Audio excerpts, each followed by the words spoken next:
मैं डॉक्टर रामनाथ प्रसाद दर्शन शास्त्र विभाग डीएवी महाविद्यालय सिवान से आज ऑनलाइन कक्षा के अंतर्गत जैन दर्शन के मोक्ष संबंधी विचार के अंतर्गत उसके मोक्ष मार्ग या त्रिरत्न पर विचार करने के लिए उपस्थित हुआ।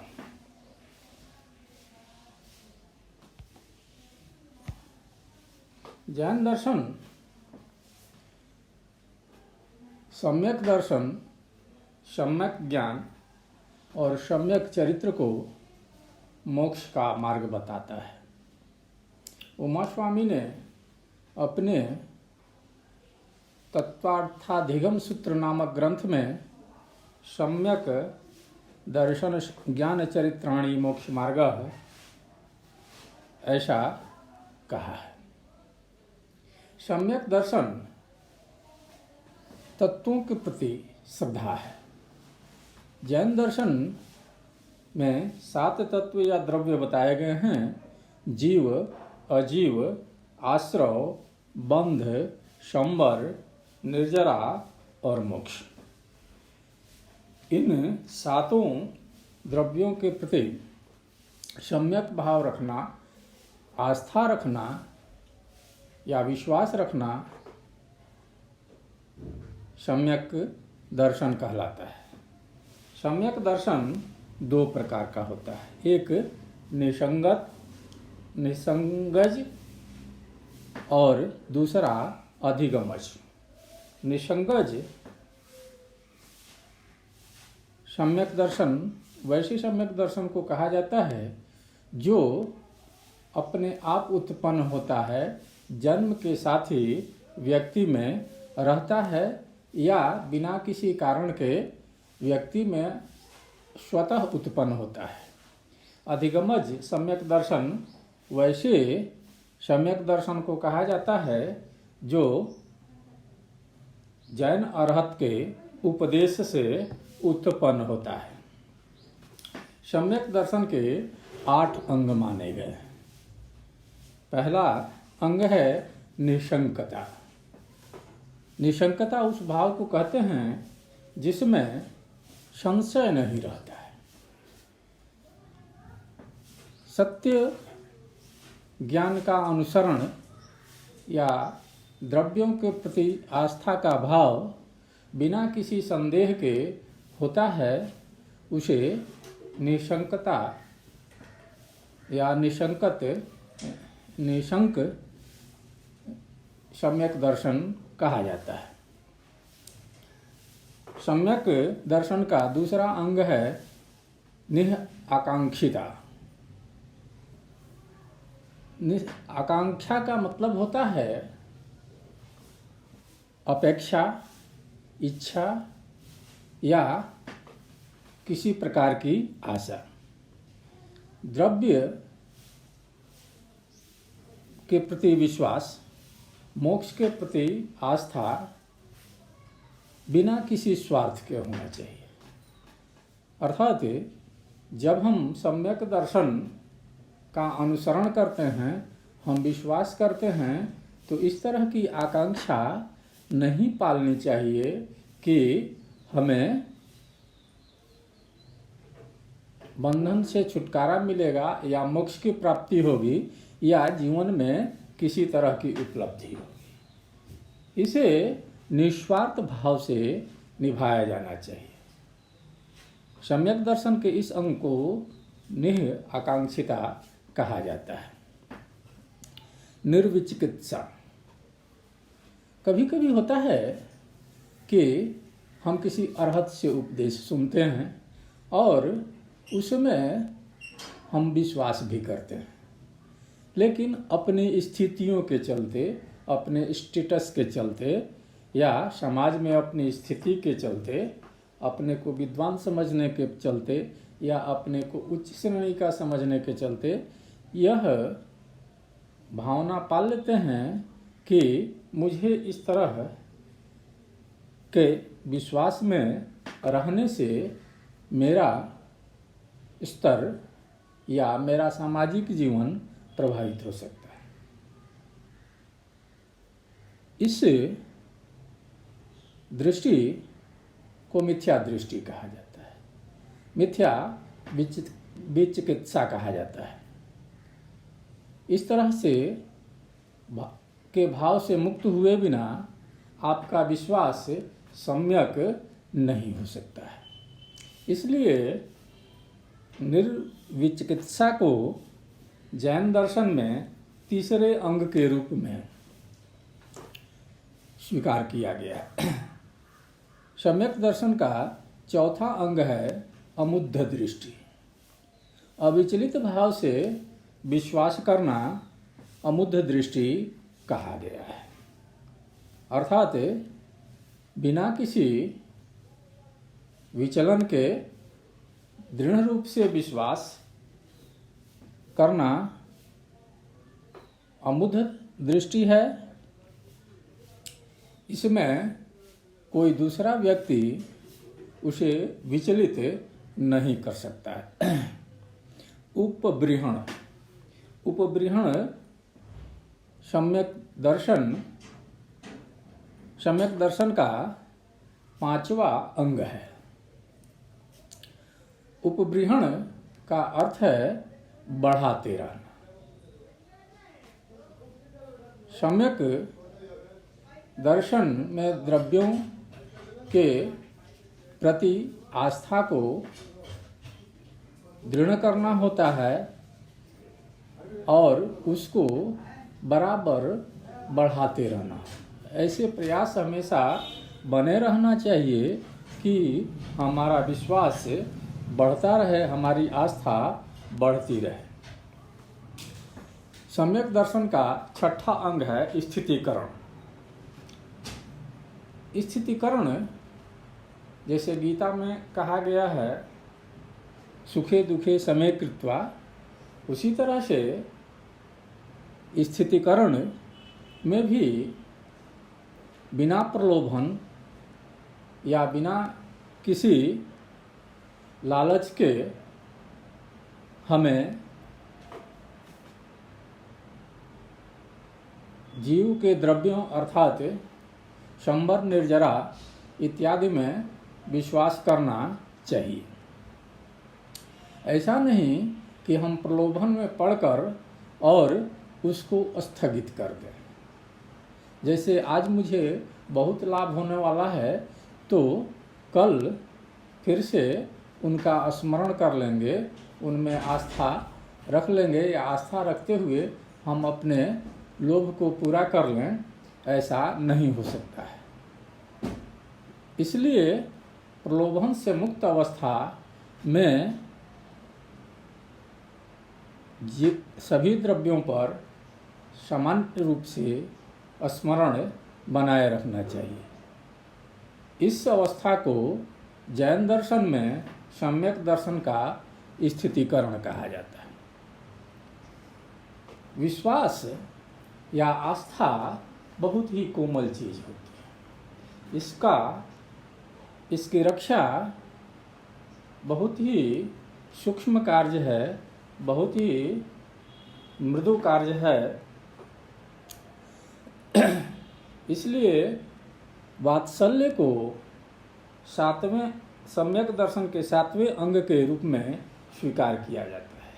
जैसे बच्चे को प्रेम पूर्वक पाला जाता है, प्रेम पूर्वक रखा जाता है कि उसमें किसी चीज़ की क्षति नहीं हो जाए और सम्यक रूप से वह बढ़ता रहे, प्रसन्न रहे और दिव्य रहे।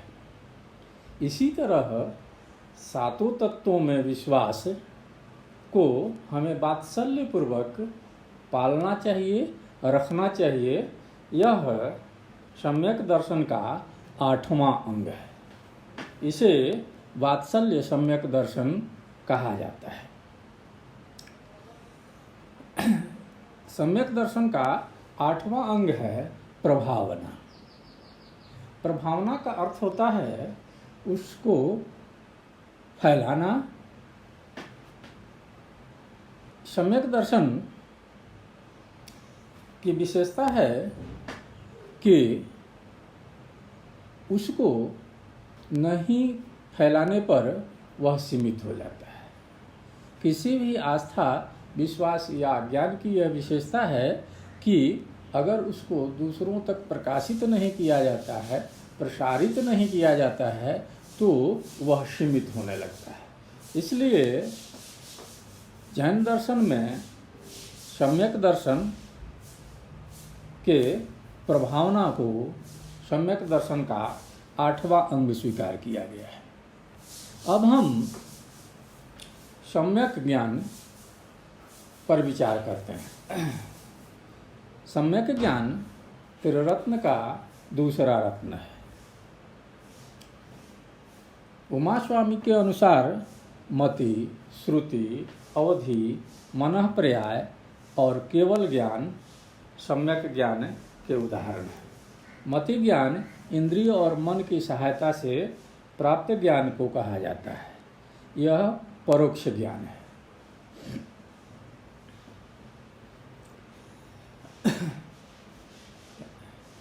मति ज्ञान अवग्रह, इहा, अवाय या धारणा के रूप में प्राप्त होता है। श्रुत ज्ञान आप्त पुरुष का कथन है जिसमें हमारी श्रद्धा होती है। यह श्रुत ज्ञान 2 प्रकार का होता है। एक अंग प्रविष्ट और दूसरा अंग बाह्य। जैसा कि हम जानते हैं कि महावीर स्वामी के उपदेश अंगों में संकलित किए गए हैं। तो जो श्रुत ज्ञान या जो कथन अंगों पर निर्भर हैं या अंगों से लिए गए हैं, उन्हें अंग प्रविष्ट श्रुत ज्ञान कहा जाता है। और अन्य किसी व्यक्ति जो जैन धर्म का अनुयायी है, उसके द्वारा कही गई बात को अंग बाह्य श्रुत ज्ञान कहा जाता है। इंद्रिय की विकसित अवस्था से प्राप्त होने वाला ज्ञान अवधि ज्ञान कहलाता है। जैसे योग दर्शन में योगज ज्ञान स्वीकार किया गया है, उसी तरह जैन दर्शन में यह माना गया है कि साधक जब साधना करने लगता है तो उसकी इंद्रियां विकसित अवस्था को प्राप्त होती है। ये इससे हमें इंद्रियों की बाधा हट जाती है और वह दूरस्थ वस्तुओं को भी देख सकता है, वह भविष्य की वस्तुओं को भी देख सकता है। यह अवधि ज्ञान 2 प्रकार का होता है, एक भाव प्रत्यय और दूसरा गुण प्रत्यय। इसी तरह मन के पर्यायों को जानना पर्याय ज्ञान है। मन में भावनाएं उठती रहती हैं और इन भावनाओं का आत्मा के साथ साक्षात संपर्क होता है। इससे आत्मा में मन के पर्यायों या भावनाओं की साक्षात अनुभूति होती है। इसी तरह के ज्ञान को मनः पर्याय कहा जाता है। मनः पर्याय 2 प्रकार का होता है, एक ऋजुमति और दूसरा विपुलमति। कैवल्य प्राप्त व्यक्ति के ज्ञान को केवल ज्ञान कहा जाता है। अब हम सम्यक चरित्र पर विचार करते हैं। सम्यक चरित्र जैन दर्शन के त्रिरत्न का तीसरा रत्न है। सम्यक ज्ञान के आधार पर आचरण को सम्यक चरित्र कहा जाता है।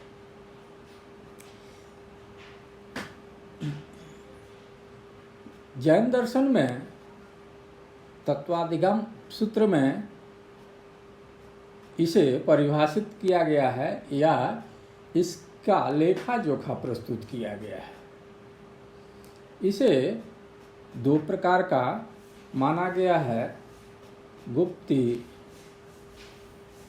इसे गुप्ती, समिति, धर्म, अनुप्रेक्षा, परिसहजय आदि के रूप में परिभाषित किया गया है। गुप्ती, समिति, धर्म, अनुप्रेक्षा, परिसहजय संवर सह जो संवर का वाचक है उसके समन के लिए उपयोगी हैं और तप से निर्जरा प्राप्त होती है, इसीलिए सूत्र आया है तपसा निर्जरा च। अब हम गुप्ती के बारे में बात करते हैं। जैन दर्शन में शरीर, वचन और मन को योग कहा गया है। गुप्ती सम्यक रूप से योग निग्रह अर्थात शरीर, वचन और मन को नियंत्रित करता है। यह 3 प्रकार का है: काय गुप्ती, वाक गुप्ती और मन गुप्ती। काय गुप्ती शारीरिक क्रियाओं को सम्यक करना अथवा नियंत्रित करना होता है। वाक गुप्ती में वचन को नियंत्रित करना होता है और मन गुप्ती में मन के विचारों को नियंत्रित करना होता है।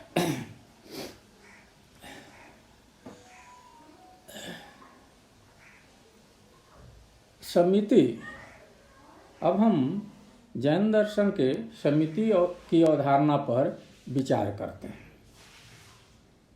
विवेक युक्त प्रवृत्ति को समिति कहते हैं। जैसे योग दर्शन में यम है जिसमें कुछ क्रियाओं से बचा जाता है, उसे ही संभवतः जैन दर्शन में गुप्ती कहा जाता है। इसी तरह कुछ भावात्मक क्रियाएं होती हैं जिनका निष्पादन करना पड़ता है, जैन दर्शन में इसे समिति कहा गया है। विवेक युक्त प्रवृत्ति को समिति कहते हैं। यह 5 प्रकार की है। समिति 1 है क्रिया समिति, भाषा समिति, ऐषणा समिति और सम्यक उत्सर्ग समिति, आदान निक्षेप समिति। सावधानी पूर्वक चलना क्रिया समिति है। जैन दार्शनिक किसी भी क्रिया को संपादित करने के लिए यह विशेष ध्यान देते हैं कि पर्यावरण के किसी भी चीज़ को क्षति नहीं पहुँचे, क्योंकि उनके अनुसार पर्यावरण का हर अवयव जीवयुक्त है, जीवित है। ये जैव पर्यावरणवाद में विश्वास करते हैं, इसलिए चलना फिरना भी सावधानी पूर्वक होना चाहिए। चलना फिरना को यहाँ एरिया कहा जाता है, तो एरिया को सम्यक रूप से होना चाहिए। ये ऐसा होना चाहिए जो किसी दूसरे को क्षति नहीं पहुँचाए, तो इसको हम एरिया समिति कहते हैं। इसी तरह भाषा समिति भी होनी चाहिए। हमें भाषा ऐसी बोलनी चाहिए जो किसी को क्षति नहीं पहुँचाए, सत्य हो, हितकारी हो और संदेह रहित हो। इसे भाषा समिति कहा जाता है। इसी तरह प्रत्येक व्यक्ति के मन में इच्छा या ऐषणा होती है, किसी वस्तु के प्रति चाहत होती है, इसकी पूर्ति आवश्यक होती है। जैन दार्शनिक कहते हैं कि इनकी पूर्ति सावधानी पूर्वक करना चाहिए ताकि किसी दूसरे जीव को क्षति नहीं पहुँचे। इस सावधानी को ऐषणा समिति कहा जाता है। इसी तरह हम इच्छा को पूर्ण करने के लिए आदान प्रदान करते हैं, किसी वस्तु को लेकर रखते हैं, तो इसमें भी सावधानी बरतने की बात जैन दार्शनिक करते हैं। उनके अनुसार किसी वस्तु को ठीक से देखकर, उसे परखकर और तब ग्रहण करना चाहिए। कोई भी वस्तु लेते समय यह ध्यान रखना चाहिए कि ये हमारे लिए उपयोगी है या नहीं है। अनावश्यक वस्तु नहीं लेनी चाहिए और उसे परिमार्जित करके तब रखना चाहिए और सही जगह पर रखना चाहिए, अर्थात लेन देन में भी सावधानी रखना चाहिए। इसी तरह सम्यक उत्सर्ग समिति है। हमें उत्सर्ग करते समय भी, किसी वस्तु को कहीं विसर्जित करते समय भी, या जो वस्तु हमारे लिए उपयोगी नहीं है वह उसको ठिकाने लगाते समय भी सावधानी रखना चाहिए। हमें उचित जगह पर उचित वस्तु का विसर्जन करना चाहिए। कहीं भी किसी वस्तु को फेंक नहीं देना चाहिए। इस सावधानी को जैन दार्शनिक उत्सर्ग समिति कहते हैं। धर्म को जैन दार्शनिक मोक्ष मार्ग के लिए आवश्यक बताते हैं। जैन दर्शन में धर्म को संवर का तीसरा साधन माना गया है। जैन दर्शन के अनुसार धर्म 10 हैं: क्षमा, मार्दव, आर्जव, शौच, सत्य, संयम, तप, त्याग, आकिंचन्य और ब्रह्मचर्य। क्रोध को उत्पन्न नहीं होने देना और उत्पन्न क्रोध को नियंत्रित करना क्षमा है। चित्त की मृदुता तथा आचार की विनम्रता को मार्दव कहा गया है, अर्थात व्यक्ति को कोमल चित्त होना चाहिए और विनम्र होना चाहिए। विचार, वचन और कर्म की सरलता को आर्जव कहा जाता है। आर्जव ऋजु से बना है। ऋजु का मतलब होता है सरल। तो हमारे यहाँ सरलता को सर्वधर्म उत्पादक कहा गया है। जैसे जो व्यक्ति सरल होता है वह, उसका जीवन सरल होता है, उसको असत्य वचन करने की आवश्यकता नहीं होती है और अन्य पापों से वह बच जाता है। इसलिए आर्जव का अनुसरण धर्म कहा गया है। जैन दर्शन में अनासक्ति और निर्लोभता को शौच कहा गया है। इसका अनुसरण करना चाहिए। यह जैन दर्शन के अनुसार धर्म के अंतर्गत आता है। इसी तरह हितकारी और यथार्थ वचन को सत्य कहा गया है। मन, वचन और काय पर नियंत्रण को संयम कहा गया है। सुपात्र को ज्ञान आदि देना त्याग कहा गया है। किसी वस्तु के प्रति ममता नहीं रखना अकिंचन्य है और विद्या आदि सद्गुणों का अभ्यास करना और आश्रम में रहना ब्रह्मचर्य है। इसके बाद अनुप्रेक्षा आती है। जैन दर्शन में गहन चिंतन को अनुप्रेक्षा कहा गया है। इनके 12 भेद हैं: अनित्य अनुप्रेक्षा, असरण अनुप्रेक्षा, संसार अनुप्रेक्षा, एकत्व अनुप्रेक्षा, अन्यत्व अनुप्रेक्षा, असुचित्व अनुप्रेक्षा, आश्रव अनुप्रेक्षा, संवर अनुप्रेक्षा, निर्जरा अनुप्रेक्षा, लोक अनुप्रेक्षा, बोधि दुर्लभता अनुप्रेक्षा और धर्मानुप्रेक्षा। परिसर मोक्ष मार्ग का अनुसरण करने के लिए कठोर नियमों जिनको सहन करना चाहिए परिसय कहे गए हैं। इनकी संख्या 22 है। क्षुधा परिसर, स्वभाव परिसर, दंश मशक परिसर, नियम परिसर, शीतोष्ण परिसर, नम्रत्व, अरति, स्त्री परिसर, चर्या परिसर, निषधा परिसर, सज्जा परिसर, आक्रोश परिसह, वध परिसह, याचना परिषद, अलाभ परिषद, अलाभ परिसह, रोग परिसह, तृण परिसह, सत्कार परिसह, प्रज्ञा परिसह, मल परिसह, अज्ञान परिसह और अदर्शन परिसह। इन सभी चीज़ों से होने वाले सुख दुख से अपने को अलग रखना, अपने को निर्विकार रखना परिसह के अंतर्गत आता है।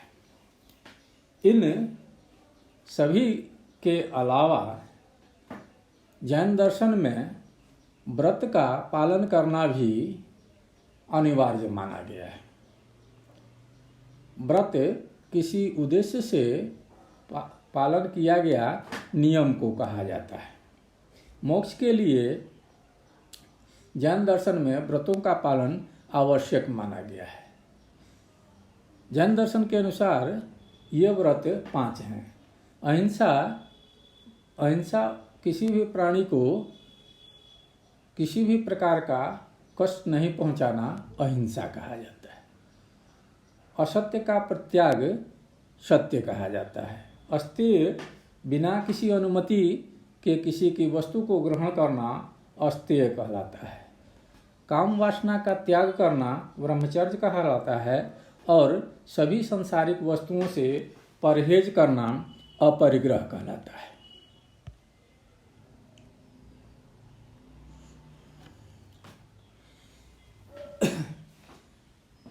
इसमें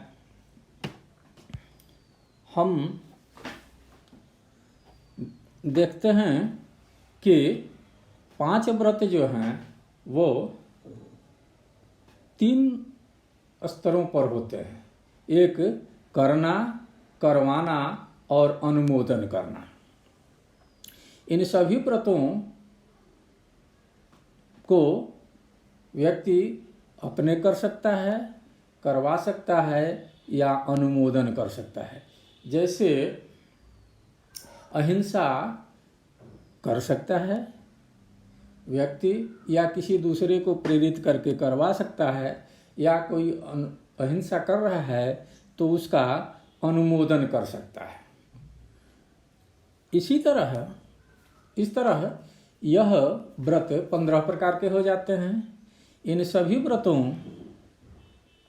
का पालन का 3 योग होता है। एक मनसा, वाचा और कर्मणा। जैसे अहिंसा मन के स्तर पर भी कोई व्यक्ति सोच सकता है, वचन में कठोर बोल सकता है और कर्म में किसी को घात पहुंचा सकता है। इसी तरह सत्य के बारे में मन के स्तर पर सोच सकता है, वचन के स्तर पर बोल सकता है और कर्म के स्तर पर संपादित कर सकता है। इसी तरह अपरिग्रह की स्थिति है, अस्तेय की स्थिति है या अन्य सभी व्रतों की स्थिति है। तो स्तर की दृष्टि से और योग की दृष्टि से 45 प्रकार के व्रत हो जाते हैं। इन सभी व्रतों का पालन करना बड़ा व्रत कहा जाता है। बड़ा व्रत माना जा सकता है। यह बहुत ही सावधानी पूर्वक करने की स्थिति है। इसके लिए बहुत ही सावधान रहने की आवश्यकता है, बहुत ही कठोर स्थिति है। यह आश्रमवासी मुनियों के लिए ही संभव है, इसलिए इसे महाव्रत कहा गया है। महाव्रत सभी पालन नहीं कर सकते हैं, इसलिए जैन दर्शन में इसको छोटा किया गया है। अर्थात अनुमोदन करना को हिंसा या किसी भी स्थिति में अनिवार्य व्रत का अंश नहीं माना गया है।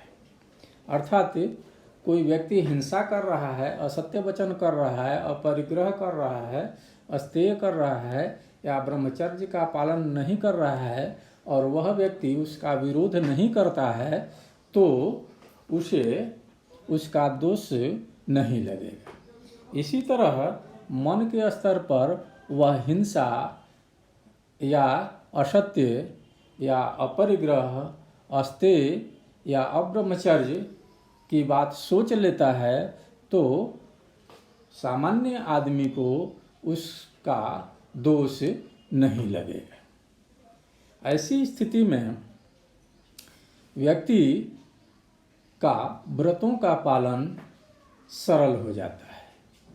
इसलिए इस प्रकार व्रतों के पालन को अणुव्रत पालन कहा जाता है। इस प्रकार हम देखते हैं कि जैन दर्शन ने विस्तार पूर्वक मोक्ष मार्ग की व्याख्या की है। इन मोक्ष मार्गों का अनुसरण करने के उपरांत व्यक्ति अपने कैवल्य की अवस्था को प्राप्त कर लेता है। उसमें अनंत ज्ञान, अनंत दर्शन, अनंत आनंद और अनंत वीर्य की प्राप्ति होती है। जीवन काल में वह आनंदमय जीवन, ज्ञानमय जीवन, आस्थामय जीवन और उत्साहमय जीवन जीता है और मृत्योपरांत उसे कैवल्य की प्राप्ति होती है। इस प्रकार जैन दर्शन का मोक्ष संबंधी अवधारणा का यह व्याख्यान आज तीसरे व्याख्यान के साथ संपूर्ण होता है। हम लोग अगले व्याख्यान में दूसरे विषयों पर चर्चा करेंगे। धन्यवाद।